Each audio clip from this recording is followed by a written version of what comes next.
Hello and welcome to Cooking the Books with Heather. Today, it finally feels like fall here.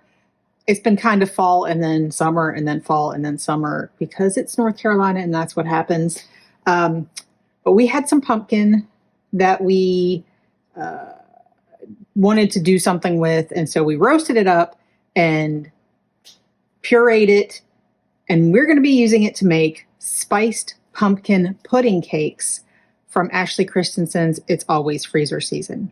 So this is a cake that you can make and then freeze and then just defrost, heat up a little bit when you want to have it later. So that's great. You do not have to use fresh pumpkin. It actually calls for a can of pumpkin, but we're going to use the fresh stuff that we have. Sometimes it can be a little more, have a little more water in it than the canned pumpkin. Ours does not seem to, so I think we'll be okay. So sometimes it can be a little tricky to replace fresh pumpkin with, or canned pumpkin with fresh pumpkin. Because of that, I don't think we'll have a problem with it, honestly. This is kind of like a sticky toffee pudding cake. It'll be very fall. The first step here is we have to soak some dates in boiling water. So I boiled it in the microwave. It's good. These are pre-pitted. I bought a package pre-pitted at the grocery store, and we're just going to, this needs to be in a container that can handle heat, which a mason jar certainly can. I'm a little less organized than I normally would be before we started filming because we just wanted to get this going now. We've got our oven heated to 325 degrees, or almost. It's coming up to temperature now. We are going to grease 2 12-cup muffin tins with butter or nonstick spray. I'm going to do that off camera a little bit later. I'm probably going to use the nonstick spray that I have that also has flour in it. I'm sure it'll be fine. I don't normally use nonstick spray, but I have some. So anyway, I'll do that off camera around the sink probably because I don't want it all over my floors. Because we should not use muffin liners for this. It specifically says do not use paper liners. So we won't. And we'll just keep our fingers crossed that they come out. The dates are in here, soaking. Oh, and we're supposed to stir in some of the baking soda, and we're supposed to let it sit for 15 minutes. So let me get some of the baking soda in there.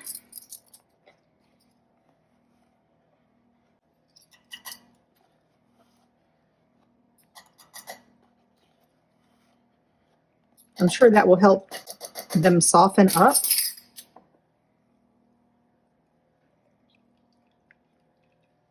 That's good enough stir. So there's that. Okay, so now we have to combine our dry ingredients. Like I said, I am not prepared, so we're going to be reading the recipe a lot today. So I need a bowl that we're going to mix everything in. We had a little discussion about whether you could use silicone liners. I would say no, because those generally also have the ridges, which I think would be a problem with this recipe. But if you do have a silicone muffin tin, go ahead and use that. I only have mini muffin tins for silicone. Okay, so we're going to sift it together, which I'm just going to sift it through our flour. So this is all-purpose flour that I have already measured. And we're going to put that in there. Here we go. We need our baking powder. So I need to measure that.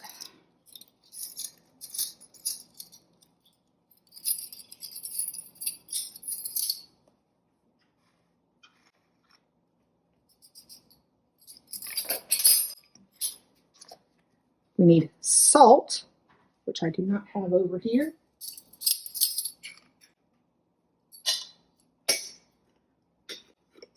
We're going to add cinnamon.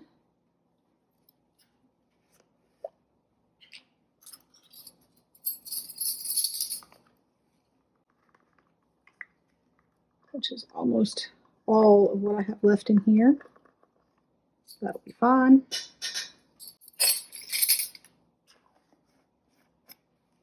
And some nutmeg, which calls for fresh ground nutmeg. And so I just use my microplane and this little thing, and I'm not going to measure it. I'm just going to estimate. We need quite a bit. There we go.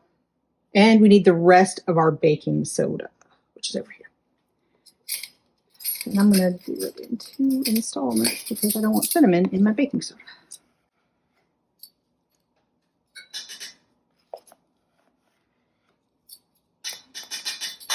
There we go.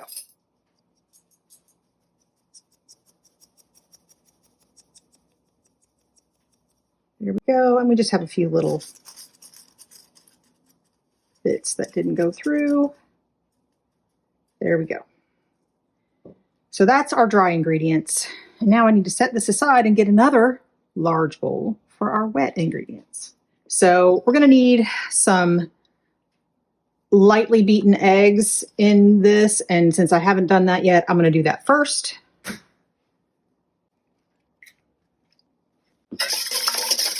There we go. We need the pumpkin. Ours is maybe a tiny bit less, but that was what we had.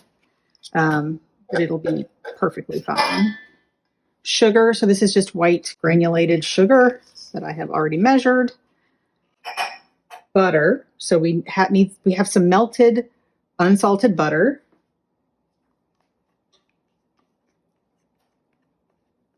I'm going to go ahead and mix this up a little bit so the butter doesn't clump with the cold. Our pumpkin is cold because it was made a few days ago and it was in the refrigerator. And that melted butter will start to clump. There we go. Some cream, which I have not gotten out yet. All right, so I'm putting in the cream that I have finally measured.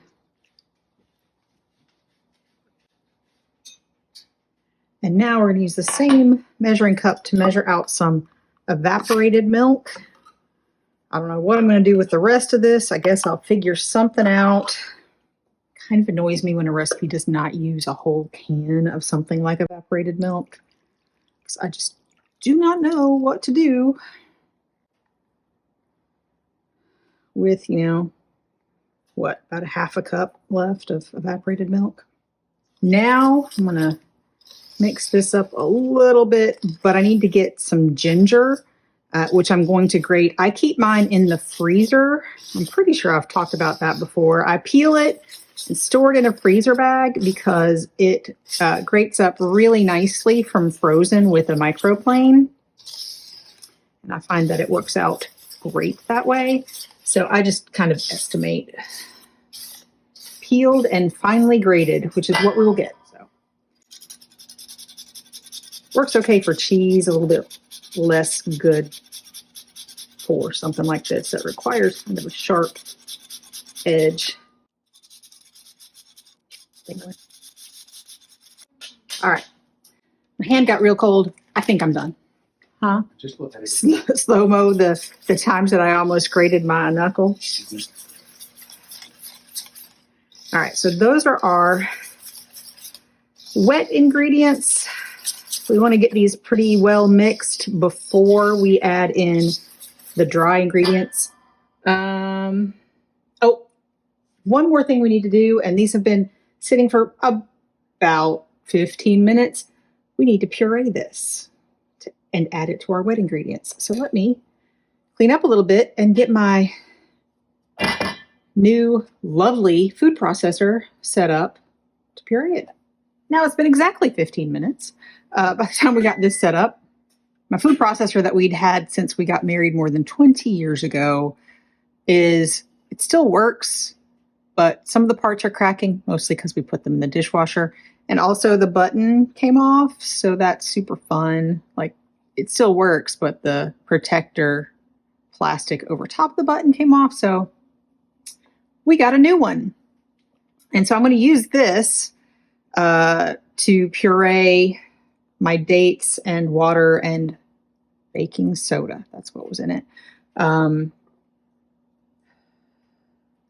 smooth. So I'm using the smaller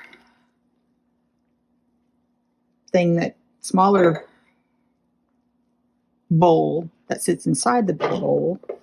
And I've never used it before, so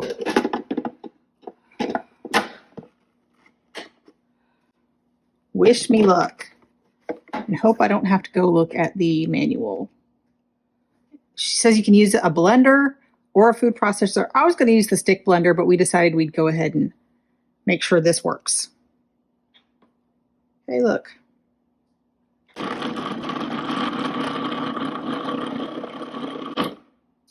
It does, in fact, get all over the larger bowl as well, which, the reviews told us. So what we're going to do now is try to get all of it into the small bowl.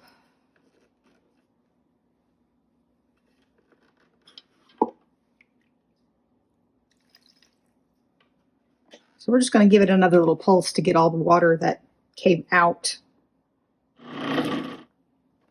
I think that should be good enough. Seems pretty smooth. But again, we have it all over the lid. That's super fun. I think next time I would use the immersion blender, honestly. Love that thing. My husband says he's not allowed to give me these kinds of things for Christmas. I'd say it's perfectly fine as long as I have asked for the thing, but don't decide to give me a food processor, mixer, blender, vacuum cleaner unless I've asked for it. That's my thing. All right. So we're going to get this moved, get this incorporated, and we'll be right back. So I've got the date puree in here, and I'm just going to get that all mixed up.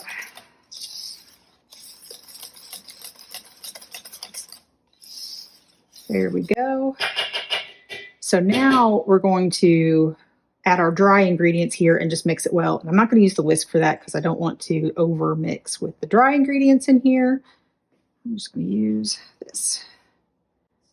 And it doesn't say to do it in batches or anything, so there's not a lot of flour compared to wet ingredients for this recipe.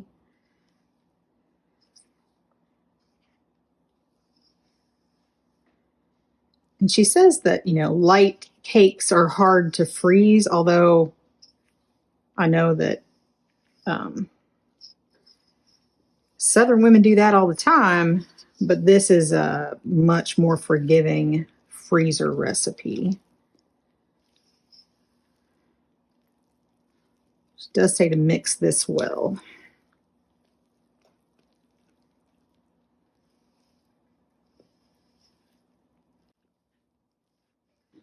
It's pretty. So now we just need our muffin tins. We're supposed to divide this evenly among this number of muffin tins. So I'm going to start with this scoop. Hope that that does it.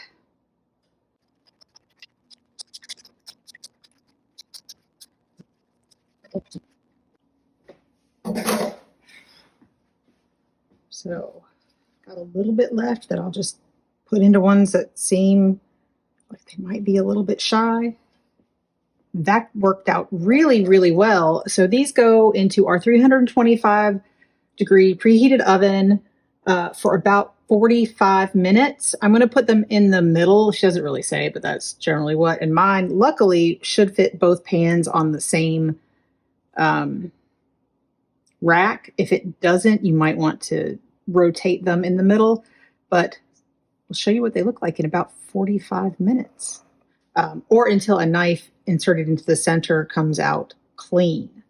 So we'll see you in about 45 minutes. All right. These have been in the oven for exactly 45 minutes, and I took them both out because they look like they might be done. So we're going to test them. I'm not going to test them with a knife. I'm going to test them with a toothpick, and that one certainly seemed to come out clean. That one's mostly clean. I think we're going to call them done, and we're going to keep our fingers crossed that they are. Now we need to cool them.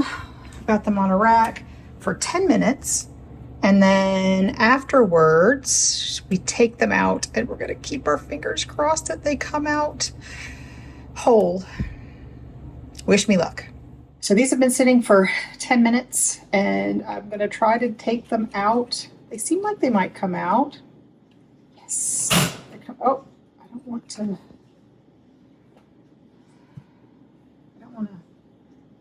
dig my knife into them, but they seem to be coming out just fine. I'm gonna try to do it without that.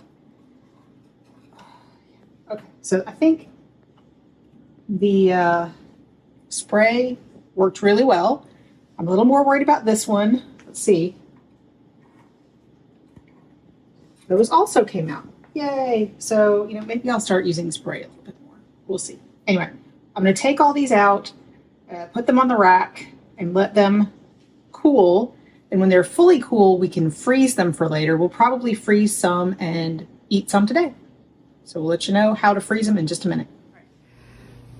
These have cooled completely, and I put them on this pan, which we're going to use to freeze them. We'll let them freeze completely at least 4 hours, and then we can pop them in a bag, a zip top bag, a freezer bag.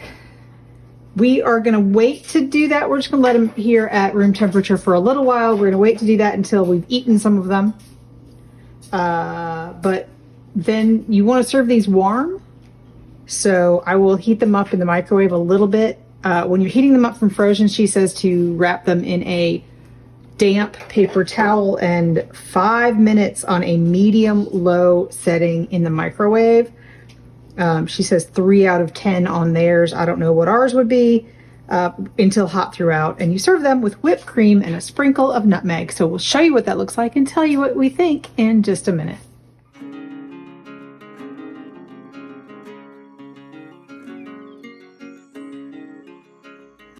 On this episode of Cooking the Books with Heather, you watched me make spiced pumpkin pudding cakes from Ashley Christensen's It's Always Freezer Season.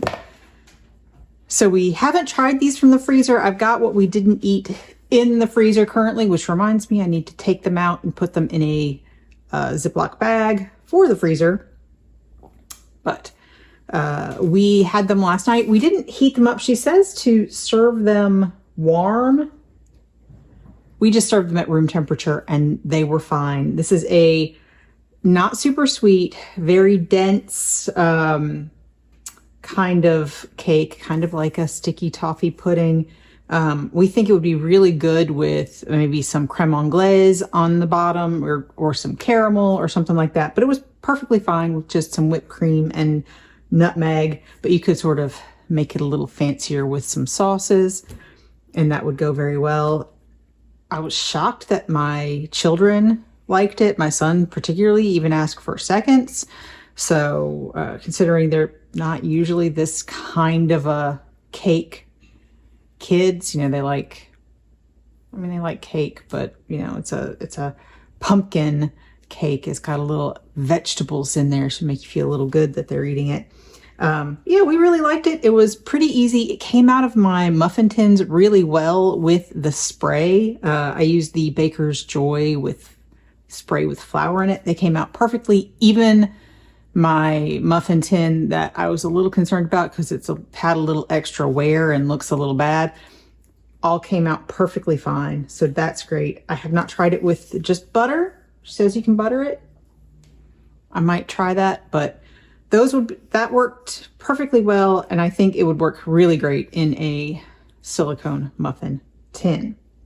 Anyway, we really enjoyed them. I'm looking forward to having these just for a little dessert whenever I want them, because they are individual and in the freezer. So if you've enjoyed watching me make this, please give me a thumbs up. Hit the subscribe button, share this with your friends, and come back and watch me make something else next week.